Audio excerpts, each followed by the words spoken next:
How to get started. Simple ways to join the coding community. Block coding is a great way to get started because of the easy-to-use environment. In class, you will be learning to use Scratch, but MIT App Inventor is a great resource as well if you decide to try it on your own.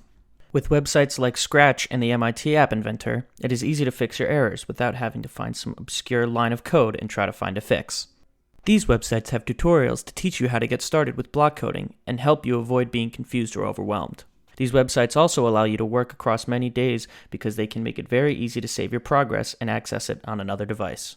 The MIT App Inventor is a bit more complex, but is still a great starting point. Scratch is great for people who want to get into game development with many user-based projects that you could make your own. Block coding is great because it makes it easy to move on to the next step in your coding career. We will talk more about this later. Here's a good example of block coding.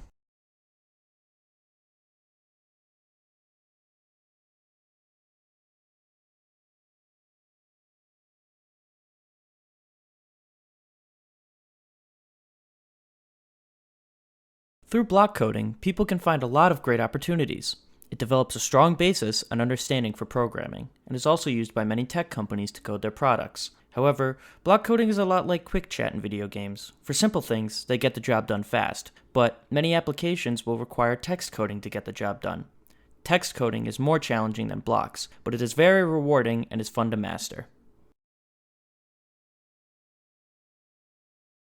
Text coding is where the programmer literally writes the code instead of using pre-written blocks. The coder would write their code in a specific software, similar to Google Docs, but made specifically for coding.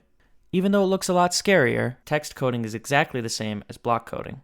The only difference is how we view the code. We just have to learn what each block means and how to translate it to text. This allows the programmer to make more specific changes to the code because of each line being written out.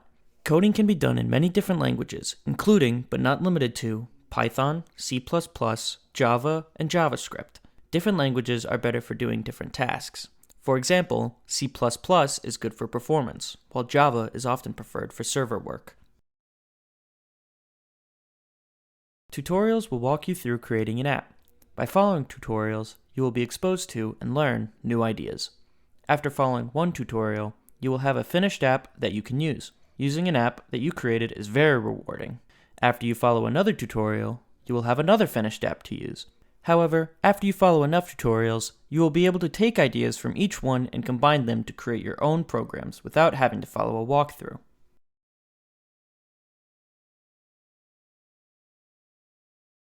Solo Learn is a good place to move after you understand block coding because it will guide you through the process of learning syntax. It will challenge you to write a short program using the techniques you learn along the way to reinforce that learning. From here, you could start following more tutorials that go more in depth, allowing you to create bigger projects, such as a 3D game or software that companies could use for easier system management. To sum up, Solo Learn is a great place to start after you're done with block coding, and it will give you the tools you need to transition from blocks to text.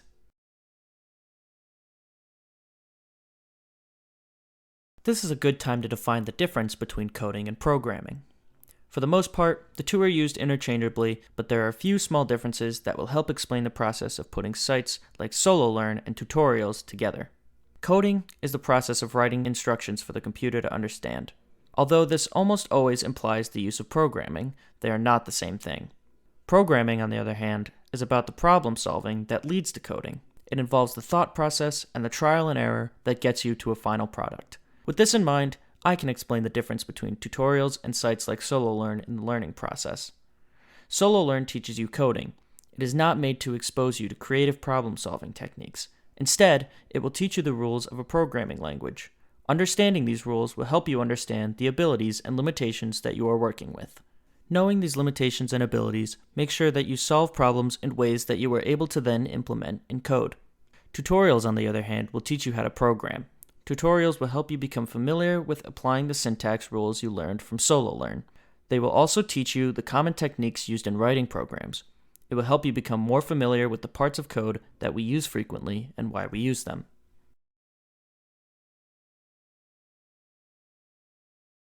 There are sites that can help you answer your questions. Oftentimes, someone else has already asked your questions somewhere on the internet. Sometimes, all it takes is a quick Google search to find the solution you need. Your peers and your teachers are very helpful, especially when learning for the first time. They were once learners too, and understand what challenges you may face. Google is an incredible resource, and with it, you can answer many questions. Failure is the only path to success.